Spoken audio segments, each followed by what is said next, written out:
Okay, hello.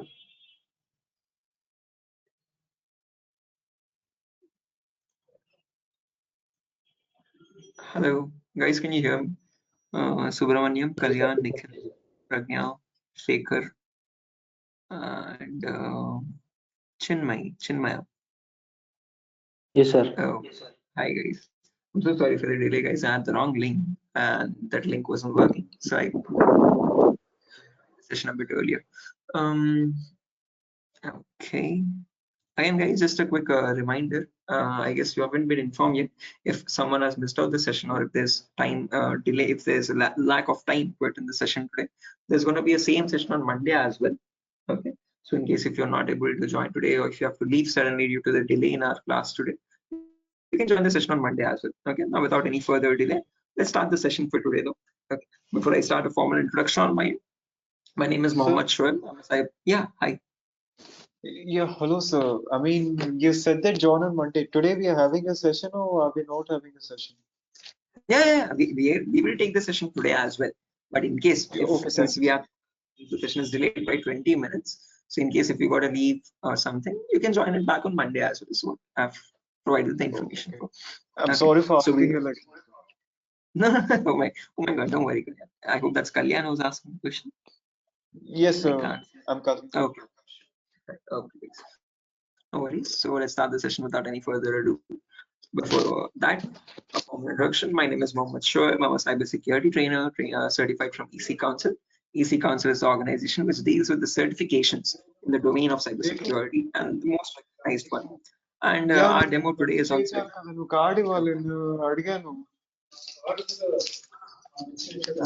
Kalyan, I guess there's some background disturbance. You can mute yourself. Okay, thank you. Guys, you can mute yourself, guys. No problem. If you have any questions, please feel free to unmute and ask me any doubts. You can interrupt me at any certain point. Okay. So our session today is on Certified Ethical Hacking version 11 demo session. So this is the first foundational basic course provided by EC Council for people who are completely new to the domain of cybersecurity. Okay, so if you're a complete fresher or if you have no experience in cybersecurity prior to this, this is the course for you. Okay. Now, when we talk about certified ethical hacking, I usually start this session with a common question. So this is a common question that I ask all the students. What is hacking? I just ask this for understanding the perspective of the people attending this session. Again, I don't want any definitive answers, guys. Let's just keep this a bit two-way and interactive rather than keeping this one-sided. So anyone who wants to answer this question, like in their perspective, what do you think hacking is, or what have you heard about hacking? Anyone? So can I tell you? Yeah, sure. Please go ahead, guys. Kalyan, sir. So actually, the first I would like to say three things, sir. The first thing is there are three types of hacking: white hat hacking, gray hat hacking, and black hat hacking. Perfect. And white hat is actually, this is about keeping the information secure, sir. I mean, making sure that there are no threats which are going to, making sure that nothing is going to attack your system and saving your system from the vulnerabilities. Right. And black hat hacking, what you're going to do is you're going to steal the user's credentials, like the username of your friend or any other person. Now you want to know his password. You'll be sending a phishing website, or you'll be cracking the password by by getting the hash of the password. You'll be using some tools to unhash it. That's what this black hat hacking comes in. Okay, that's a great definition, Kalyan. Again, there's nothing wrong in that. Exactly true. But there's a bit what I want to add on. Can I tell? Yeah, sure, guys. Go ahead. Yeah, sir. Hacking means entering into some system and taking some information, important information of that user is a basic of hacking. Right, perfect, guys. There's nothing wrong. All the definitions are correct. Does anyone else want to add on these, guys? Does anyone else have any opinions or definitions? Anyone else? Feel free to answer, guys. Again, no one is going to be charged. No one is going to be told anything. Whatever comes to your mind. Okay, when you hear the term hacking, please let me know. Okay, no worries. So Kalyan and another person, I'm sorry I didn't get your name, buddy. But again, both your definitions have been exactly correct and there's nothing wrong in that. But just to add upon that, just basing on your definition itself, if I had to add Hacking is the procedure of trying to gain access to information systems. Okay, these information systems could be anything. They could be as small as a mobile device to as big as a web application server. But the main process of hacking is to try to gain access to these without the permission or the consent of the organization or the person owning those systems. Okay, now it may not be just cracking a password. Okay, sometimes hacking also involves where you can bypass the password and still get access to the system. Okay, cracking password is one part of hacking also. Okay, that's one kind of an attack. Okay, but hacking does not just involve us trying to crack a password. Sometimes you can get direct access by bypassing the password also, where the system won't even ask you a password and you can still get access to all the internal local files.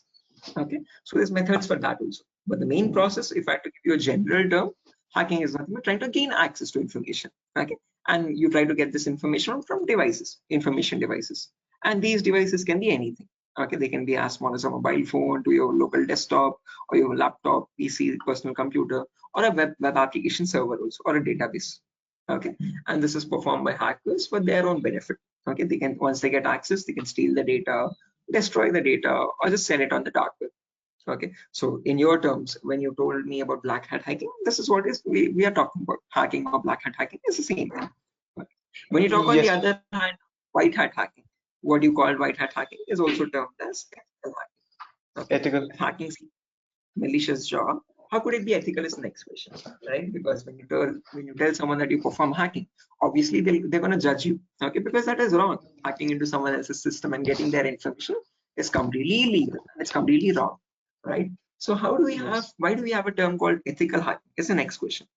Because the term ethical and hacking are contradicting, right? Ethical is something which is completely illegal, and hacking is something which is completely on the opposite side. Okay, but when we talk about ethical hacking, this is the procedure of trying to find the vulnerabilities, just like Kalyan has just mentioned, guys.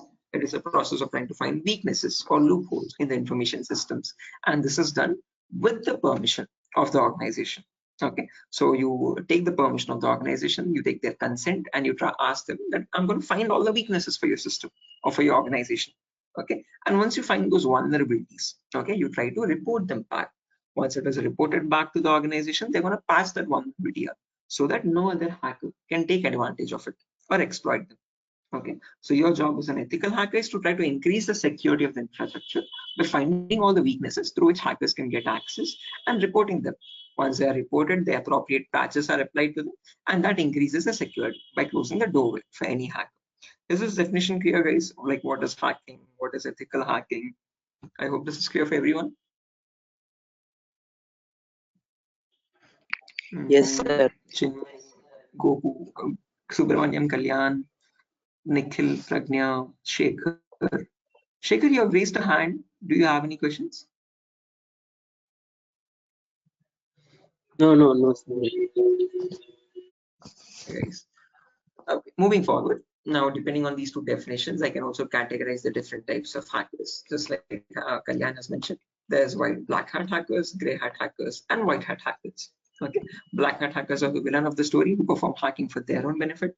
White hat hackers, on the other hand, are also known as ethical hackers or penetration testers who perform hacking or penetration testing for increasing the security. So they try to find vulnerabilities, they abide by the laws and policies of the organization, and they take the permission, and then they try to get the vulnerabilities. And once they find the vulnerabilities, they don't take advantage of them. They report them back as it is, okay, so that the organization can apply the patches and increase the security. In between, there's another mysterious guy called a gray hat hacker. Now, this guy is a bit spooky. He has both the qualities of black hat as well as white hat hacker. Okay, so like a black hat hacker, this guy does not ask for permission before trying to gain access to information systems. But once he finds a vulnerability with which some organization can be attacked, he reports it back. But he does not report it for free. He does it for a bounty. Okay, that bounty could be anything. It could be a prize reward, a money reward, or it could be a mention to the Hall of Fame for his reputational benefit, whatever, which benefits him. Okay, now all these three types of hackers, whether that be a black hat hacker or a gray hat hacker or a white hat hacker, follow or perform hacking in a systematic fashion, and they follow a set of procedures. That set of procedures is called hacking cycle or cyber kill chain. Okay, the reason why these steps are followed is so that the process of hacking is simplified and the probability of getting access to systems is increased in a very huge amount. Okay, Now again, various organizations categorize these steps into various numbers, but if I had to summarize them, there are 5 important steps for hacking or ethical hacking.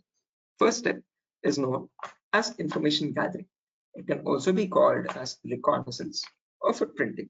Second step is known as scanning. It can also be called as enumeration. Third step is gaining access. Fourth step is maintaining access. And the last step is reporting or clearing traces. The reason I've mentioned or in the last step in capitals is because that is where it makes all the difference between a black hat hacker and a white hat hacker. Okay, if you're a white hat hacker, a penetration tester, you try to report all the steps taken. So from the first step of information gathering to the last step of maintaining access, you try to generate a report and submit to the organization about what the vulnerabilities were existing or what you found. If you're a black hat hacker, obviously you will not submit a report, but you'll exploit those vulnerabilities and try to get the information from the device. Okay, and you'll cause your harm.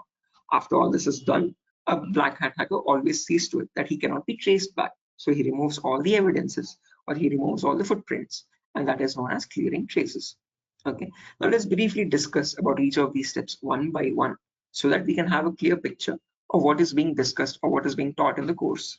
Okay, so the first step when we talk about information gathering, as the name itself says, this is the process of trying to gain as much information as possible about the target. Okay, and this information is gained passively. What I mean by passively is that hackers or penetration testers try to get information about a target from other third-party sources. And rather than contacting the organization or the person directly, you try to get this information from third-party sources. Now you could ask me, Shoaib, what kind of information are we trying to gain over here specifically? And this is the information as follows. So you try to gain information such as IP address information or the range of IP addresses used by the organization's servers, or their who's information, their DNS records, their employee details, like the contact numbers or email addresses or usernames and passwords, and then domain names of the website, subdomains of the website, and the operating system information. All this information is readily available on the internet for a hacker to be obtained from for any organization.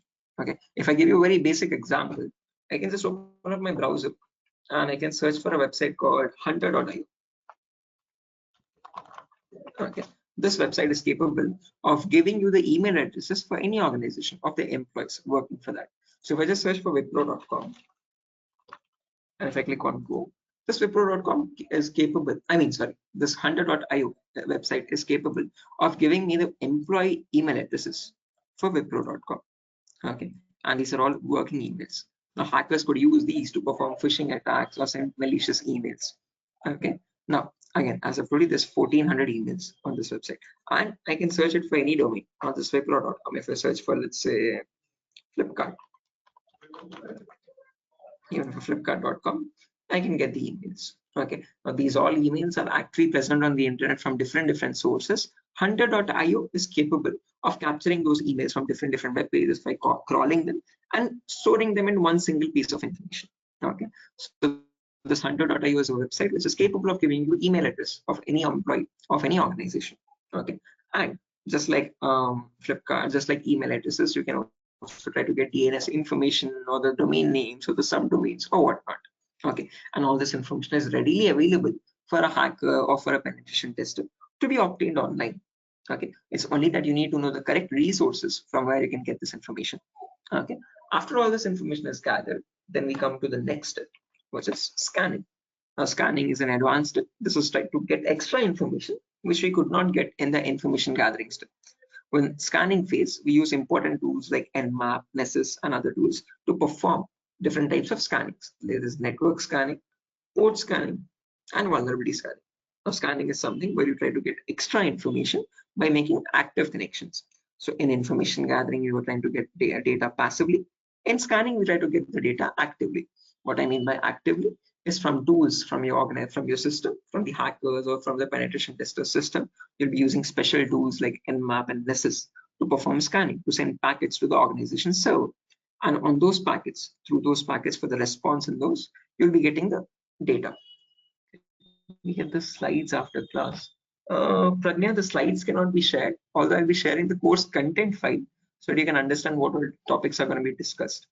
Okay. And if possible, I'll try to do one thing. I'll try to create a PDF separately for all the concepts that are being discussed in the demo. Okay, and so that I can share that separately either. Okay, so yeah, So, when we talk about next, yeah. so after this, I mean, the session is over. Actually, I want to know some things. Will you spend some time? Will you give me some time to ask you some questions? There are some important things, so that's good. Sure, yeah, that's totally okay. After the session is done, we'll have a Q&A session, and you can ask me all the questions over there if that's okay. Okay, thank you. And I won't disturb you. Sorry, please forgive. No problem, Kalyan, that's okay. Okay, so after scanning is done, when we discuss about different types of scanning, network scanning, port scanning, and vulnerability scanning, to get the list of open network, or to get the list of all the active devices in the network, or the ports open on those devices, or the vulnerabilities on those services. After all this is done, we go to the gaining access part. Okay, so basically scanning is where you send packets to the target organization server, and on those packets and responses you get some extra information. Okay, like what devices are active on those devices, what ports are open on those ports, what services are running, and if any service is vulnerable on which you can attack. Okay, so once all this information is done or gathered, then you go with the gaining access part. Okay, now gaining access, there's multiple ways of gaining access to an organization server or any device. Okay, and this covers a vast variety of topics, and here's the list.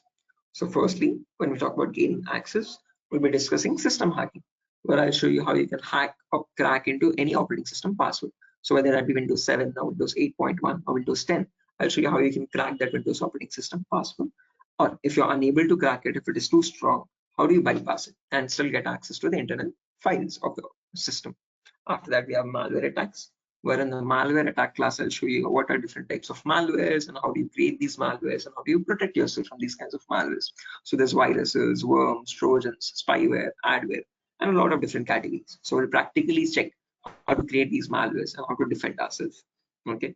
Then there's a bonus concept included called malwares advanced. Now this is not included in the CH curriculum, but we have added this just so that students have a better understanding of how malwares are created. Okay, so in this class, I'll be basically teaching you basics of Python 3 programming, and I'll make you write your own keylogger. Okay, a keylogger is a tool which is capable of spying the target system. Okay, once installed, it can capture all the keystrokes. So whatever the user types on his system, whether it be usernames or passwords or any random data in a notepad file, every single keystroke will be captured and sent to the attacker's machine. Okay, so I'll be sharing you the resources on how to write a keylogger in Python language. Again, you don't need to learn this separately, guys. You don't need to learn Python separately. I'll be teaching basics of that required for that specific concept. Okay. After that, you have network penetration testing, where I'm going to show you how to perform the network pen testing attacks like sniffing attacks, MITM attacks, denial of service attacks, or how to hack Wi-Fi routers. All that is included in that part. Then comes social engineering, where I'll show you how you can create fake login pages or phishing pages. Okay. So as an example, I have a fake Instagram page hosted over here. As you can see, this is not the official Instagram page. If I enter any data in this, let's say if I enter kalyan123@gmail.com, and let's say I enter a password like any user, any student who has joined today. Okay, Nikhil. So there's a student named Nikhil. Let me give his name as password, NIKHIL12345. And when I click on login, this redirects to the original page. So the user might think, okay, maybe I entered my credentials wrong and I got the same page again. But no, internally, your Kali machine, the attacker's machine, gets the usernames and passwords in clear text, as you can see over Kalyan and Nikhil. Okay, so not just Instagram, you can create clone pages for any website on the internet, whether it is listed or not. So you can notice you can create clone pages for Amazon, Apple, GitLab, GitHub, Facebook, Dropbox, Instagram, LinkedIn, Messenger, Microsoft, PayPal, whatever it be. If it is not listed over here, I'll still show you how you can create a fake login page of any website on the internet. Okay, even if it is a banking page or whatever it be. Okay. After that, after social engineering attacks are done, we'll see how to protect ourselves from these kinds of attacks. And then comes web application pen testing, where in that I'm going to show you the common vulnerabilities or common weaknesses that exist in websites. So there's a lot of technical vulnerabilities like SQL injection, cross-site scripting, broken authentication. Might sound a bit technical, guys, but these are just weaknesses that hackers can exploit and get access to the internal databases or the internet server login credentials. Okay. After that comes vulnerability assessment, where we'll be discussing a very important tool called Metasploit framework that is used to download exploits and try to attack. Pre-studies is required. No, Dinesh, there are no prerequisites required for this. Okay, whatever prerequisites are required that are included in the course itself. I'll be coming to that in a moment. Okay, so again, after vulnerability assessment, we'll be discussing hacking mobile phones. Well, I'll show you how you can hack or crack into any Android phone. So I'll be showing you how you can create Android malwares and try to send those malwares to Android phones and get the remote connections of any Android phone remotely over the internet. Okay. After that comes a maintaining access part, where I'll show you how you can maintain persistent connections with the target. So if the user restarts the system or shuts it down and starts it after a while, you can still maintain that connection with the target. That is known as maintaining access. Okay. Finally comes reporting or clearing traces, where I'll show you how you can generate a report or how you can clear the traces or clear all the evidences. Now, if I've missed out any topic, guys, all the you'll share this PDF file which contains the course contents. Okay, and since not everyone is from the cybersecurity domain, we have a few prerequisites which are included in the course. So we'll be learning all about virtualization. So where I'll be using a very important tool called VMware. Okay, all these tools are pro tools, I mean premium tools which are used in the organizations, and they're not for free. But I'll be sharing the cracked versions which I'm using in my system as well. Okay, and once you install these tools, once you install VMware, it is capable of running multiple operating systems on your system, on your one single base machine. So I have my Kali system up and running over here. This is a Linux-based operating system. This is very important for our whole course because this comes pre-installed with all the penetration testing tools. Your Windows operating system might not have the access to these tools. Therefore, we'll be running a Linux operating system. Again, don't worry how to use a Linux, that is also included in the course. So after virtualization, we learn basics of networking, what is IP addresses, what is DNS, what is DHCP server, what is IP addresses, what is subnet mask, different types of IPs, IPv4, IPv6, all that is discussed in networking. After that, we'll discuss basic Linux and Windows commands, and then we'll dive into the important concepts.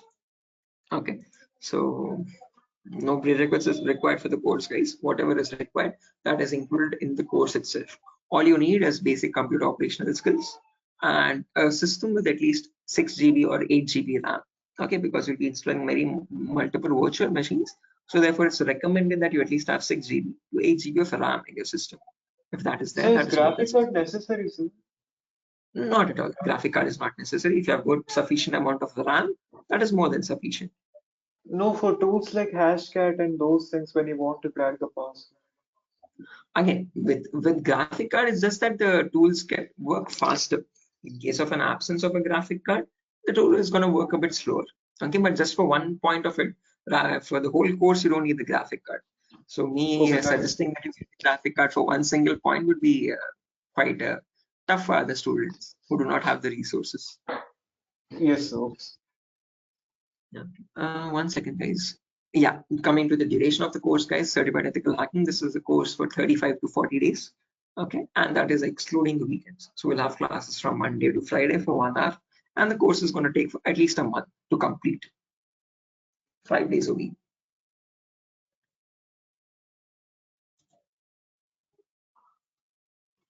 Any other questions, guys? Anyone else?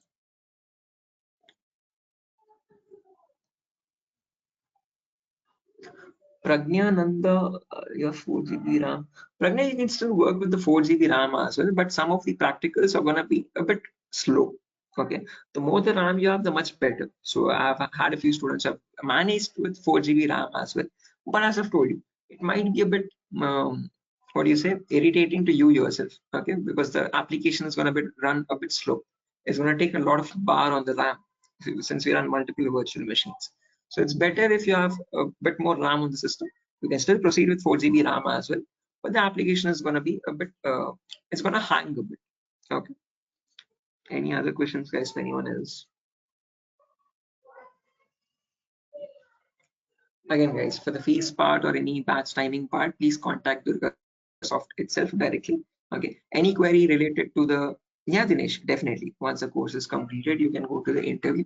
I'll be sharing the commonly asked interview questions as well as a PDF file, which would help you to crack interviews comparatively to other students. And I mean, compared to other institutes and stuff. And if there's any other technical queries, guys, this is my number. You can note it down. If you have any queries regarding the batch allotment or the batch fees, please contact DurgaSoft for that separately. Any technical queries, you can ask me now, or you can contact me on my number and ask me separately regarding the course. Okay. Any other questions, guys, up to the demo session part?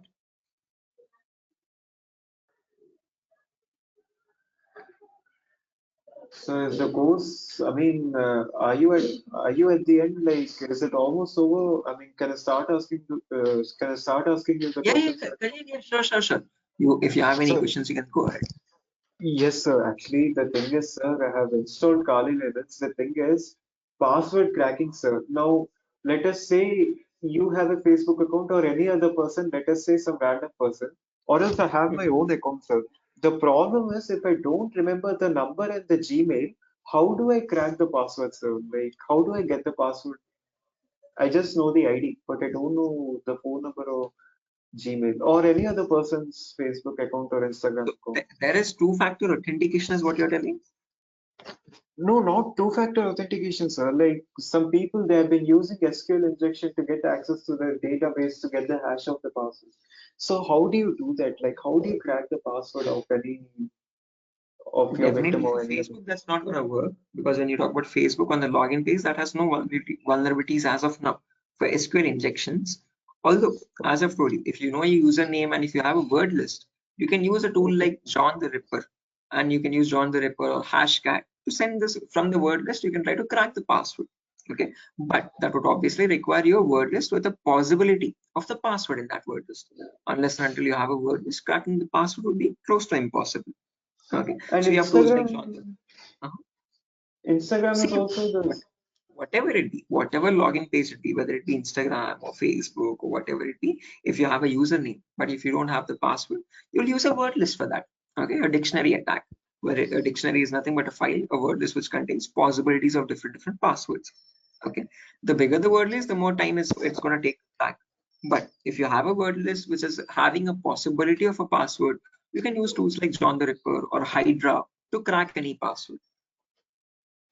I have used John the Ripper. Like, sir, the problem is we don't know what the person's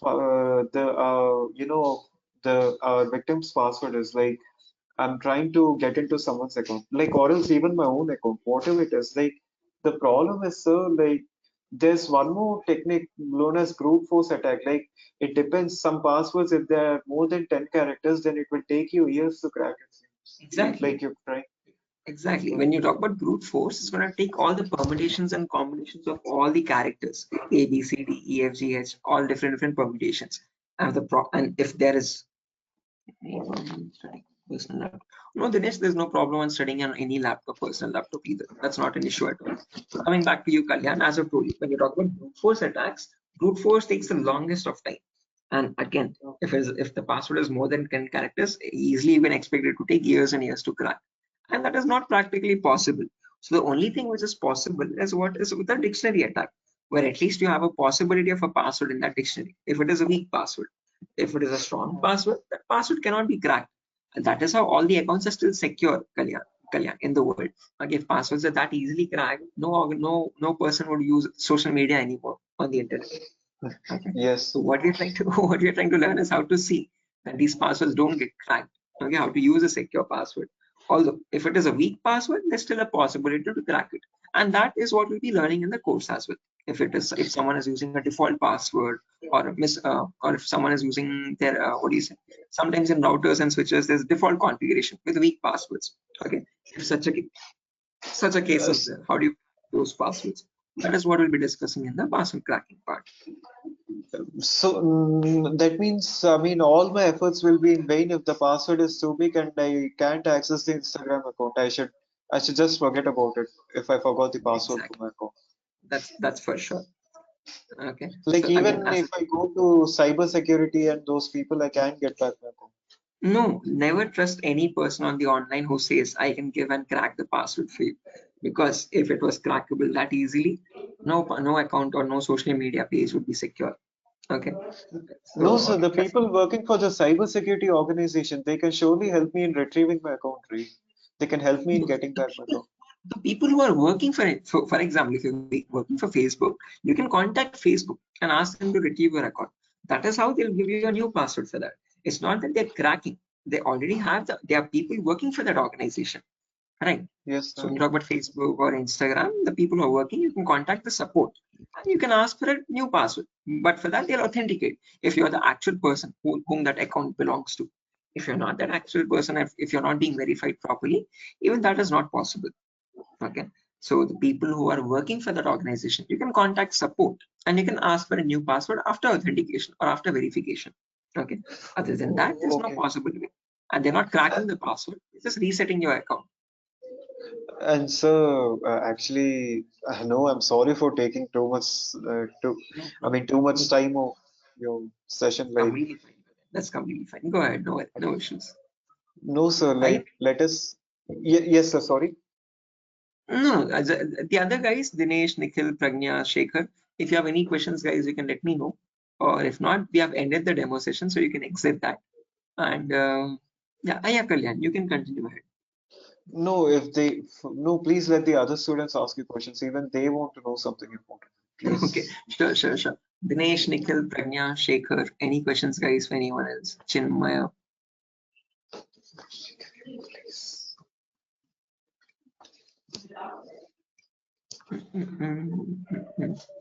Okay, guys, if there's no other questions, so I would like to conclude the session.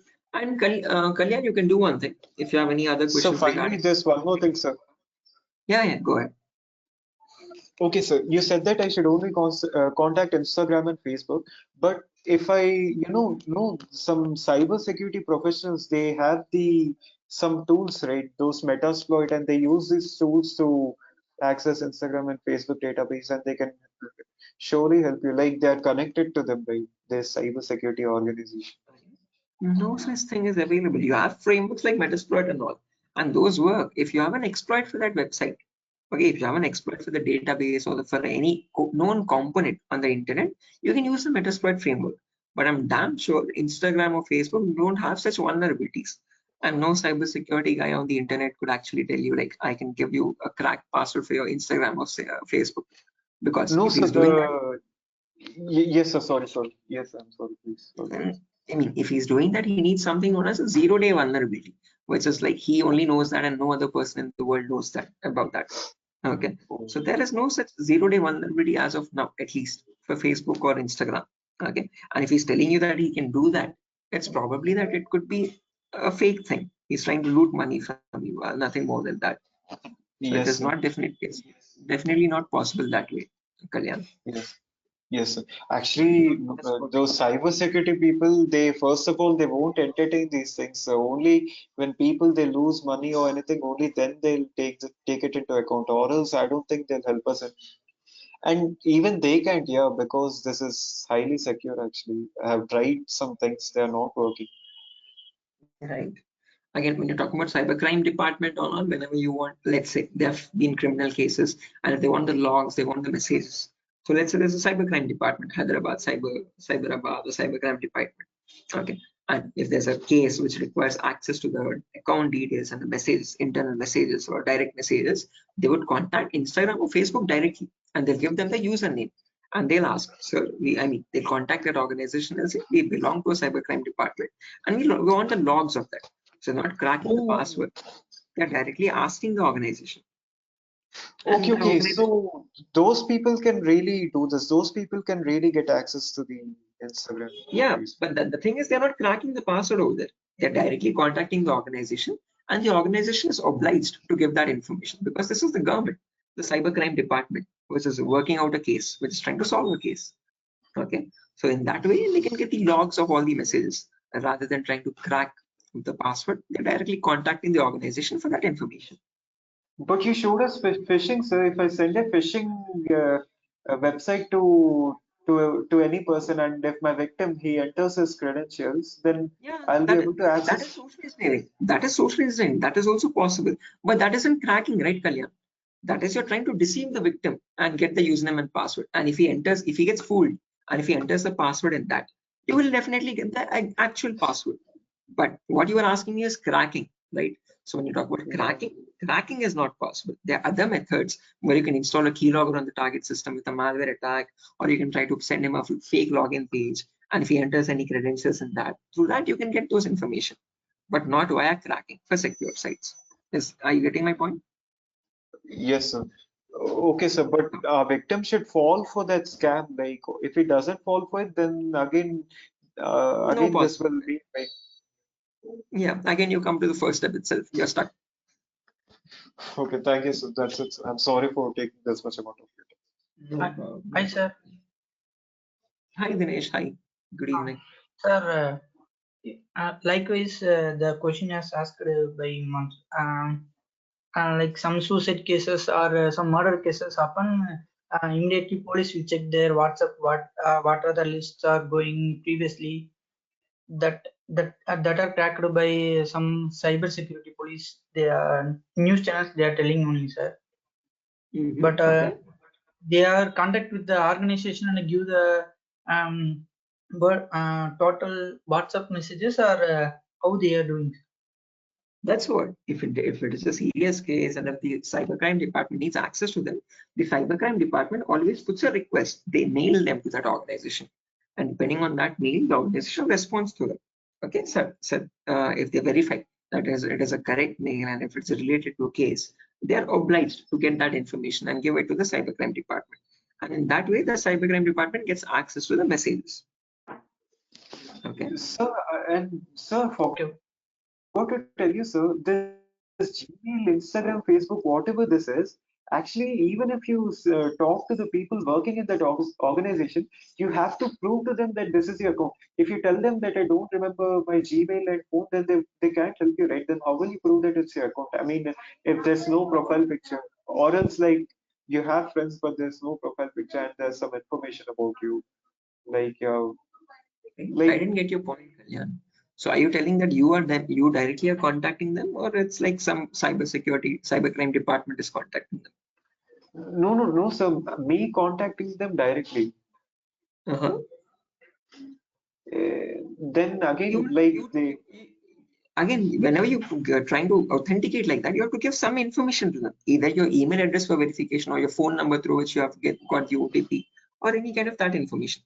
Unless and until there's any way to verify for them that you are the actual user, you will lose that account. Okay. No.